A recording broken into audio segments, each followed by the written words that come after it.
ሰላም ጤና ይስጥልን የኢዚያ የዩቲዩብ ቻናል ተመልካቾቻችን የዚህ ሳምንት የስፖርት ፕሮግራማችን የኢትዮጵያ ከ17 ዓመት በታች የሴቶች ብሔራዊ ቡድን ለ10ኛው የፊፋ ዓለም ዋንጫ ለማለፍ ከዛምቢያው አቻው ጋር የሚያደርገውን ወሳኝ የመልስ ጨዋታ ላይ ትኩረቱን አድርጓል። እስከ ፕሮግራሙ ፍጻሜ ድረስ አብራችሁን እንድትቆዩ አክብሮታዊ ግብዣችን ነው።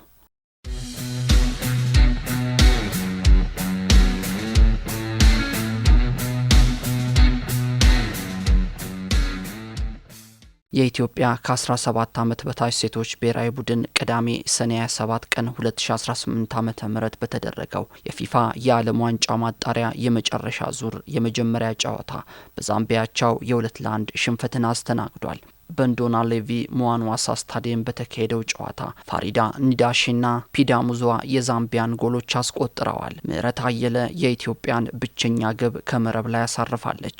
ጨዋታው እንደተጀመረ የኢትዮጵያ ታዳጊዎች ኳስን በጥሩ የራስ መተማመን በመያዝ የተሻለ የሜዳ ላይ ብልጫ ማሳየት ችለው ነበር። በአንጻሩ የዛምቢያ ቡድን መጀመሪያ ላይ ትኩረቱን በተደራጀ መከላከል ላይ በማድረግ የኢትዮጵያን የማጥቃት እንቅስቃሴ ለመክታት ሙከራ አድርጓል። ይሁን እንጂ የመጀመሪያ ጎል መቆጠር የጨዋታውን መልክ ሙሉ በሙሉ የቀየረው ሲሆን ባለሜዳዎቹ ዛምቢያዎች ከፍተኛ ጫና ፈጥረው መጫወት ጀምረዋል። ሆኖም የኢትዮጵያ ታዳጊዎች ሳይደናገጡ የተቃራኒ ቡድንን ግፊት በጥሩ ስለንቦና መቋቋም የቻሉ ሲሆን ፍጥነትና ቅልጥፍናን በተሞላበት የመልሶ ማጥቃት ስልት ለዛምቢያ ተከላካዮች የማያቋርጥ ስጋት መሆን ችለዋል። የሁለተኛው አጋማሽ ጨዋታው ይበልጥ ክፍት፣ ማራኪና በከፍተኛ ፍጥነት የታጀበ ብርቱ ፍክክር ተደርጎበታል። ዛምቢያውያን በአካላዊ ጥንካሬና በአየር ላይ በሚሻገሩ ኳሶች ብልጫ ለመውሰድ ሲጥሩ፣ በአንጻሩ የኢትዮጵያ ቡድን በጥሩ የቴክኒክ ብቃትና ከቅጣት ምቶች በሚነሱ አደገኛ እድሎች እስከ ጨዋታው ፍጻሜ ድረስ ጠንካራ ተፎካካሪ ሆኖ ዘልቋል። ጨዋታው በዛምቢያ የተደረገ ቢሆንም የኢትዮጵያ ታዳጊዎች ከሜዳቸው ውጪ ያስቆጠሯት ወሳኝ ጎል በአዲስ አበባው የመልስ ጨዋታ የማለፍ እድላቸው እንዲለመልም አድርጎታል። የኢትዮጵያ ብሔራዊ ቡድን አሰልጣኝ ራውዳሊ ቡድናቸው ከሜዳ ውጪ ጎል ማግኘቱ በአጠቃላይ ውድድሩ ላይ ትልቅ ተስፋ እንደፈጠረላቸው ያምናሉ።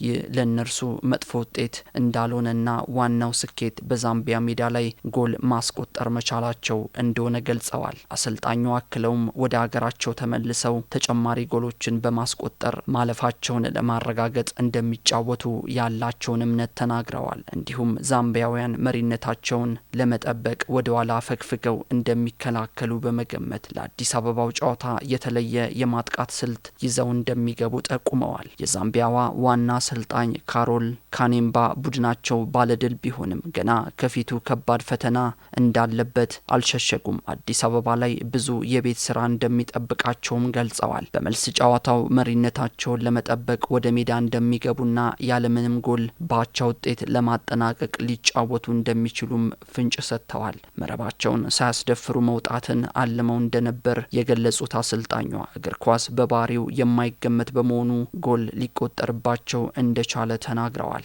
የሁለቱ ሀገራት የመልስ ጨዋታ ሐምሌ 5 ቀን 2018 ዓ.ም በአበበ ቢቂላ ስታዲየም ይካሄዳል። ኢትዮጵያ በምድብ ውጤት ካሸነፈች ወይም የ1-0 ድል ካስመዘገበች በታሪኳ ለመጀመሪያ ጊዜ ለፊፋ ከ17 ዓመት በታች ሴቶች የዓለም ዋንጫ ማለፏን ታረጋግጣለች። በአንጻሩ ዛምቢያ ማሸነፍ ወይም አቻ መውጣት ከቻለች ለ3 ተከታታይ ጊዜ በዓለም ዋንጫው መሳተፏን ታረጋግጣለች። 10ኛው የፊፋ የሴቶች ከ17 ዓመት በታች ዓለም ዋንጫ በጥቅምት ወር 2019 ዓ.ም በሞሮኮ አስተናጋጅነት ይካሄዳል። በውድድሩ ላይ 24 ሀገራት የሚሳተፉ ሲሆን አፍሪካ ሞሮኮን ጨምሮ በ5 ሀገራት ትወክላለች። ቀሪዎቹ 4 ሀገራት በዚህ የመጨረሻ ዙር የማጣሪያ የመልስ ጨዋታዎች የሚለዩ ይሆናል።